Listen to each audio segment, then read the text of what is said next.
Imaginez-vous dans une pièce calme, baignée d'une lumière douce. Il n'y a ni bruit, ni distraction, seulement vous et vos pensées. Restez jusqu'au bout. Ce voyage intérieur pourrait vous révéler ce que signifie vraiment aimer être seul. Et pourquoi c'est une force ?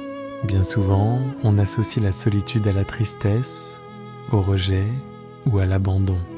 Et il est vrai que, pour certains, la solitude n'a pas d'abord été un choix, mais une nécessité. Peut-être enfant ou adolescent, avez-vous vécu des moments où la présence des autres n'apportait ni réconfort, ni compréhension. Peut-être avez-vous appris à vous construire sans ce soutien extérieur.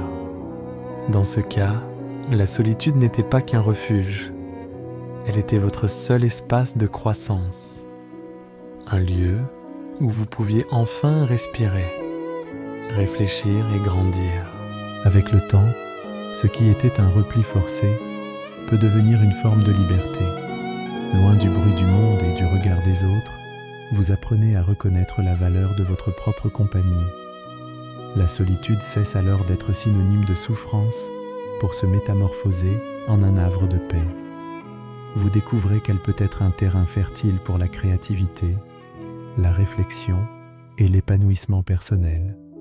Vous réalisez que vous êtes capable de vous nourrir de cette présence intime, de trouver dans le silence une énergie et une inspiration insoupçonnées. Il ne s'agit plus simplement de fuir la douleur du rejet, mais de célébrer la richesse intérieure qui s'éveille lorsqu'on sait se tenir debout, seul, face à soi-même. La solitude n'est alors ni un échec, ni une fuite. C'est une option que l'on finit par embrasser en pleine conscience. Alors, la question n'est plus vraiment de savoir si l'on aime la solitude parce qu'on y a été contraint ou parce qu'elle fait partie de notre nature. On finit par comprendre que cette distinction importe peu. L'essentiel est de voir comment, à partir d'une situation subie, on peut construire une expérience choisie. Vous n'êtes pas condamné à cette solitude, vous la prenez en main.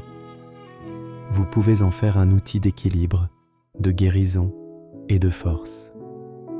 Vous apprenez ainsi à exister sans le besoin constant d'être validé, admiré ou même compris par les autres.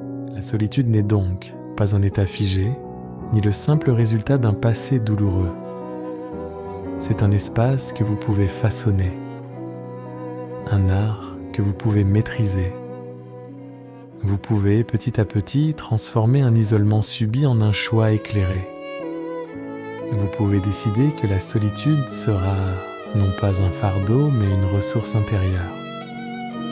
Cette prise de conscience est une clé, celle qui vous permet d'avancer, non pas parce que les autres vous ont exclu, mais parce que vous avez découvert la valeur de votre propre compagnie.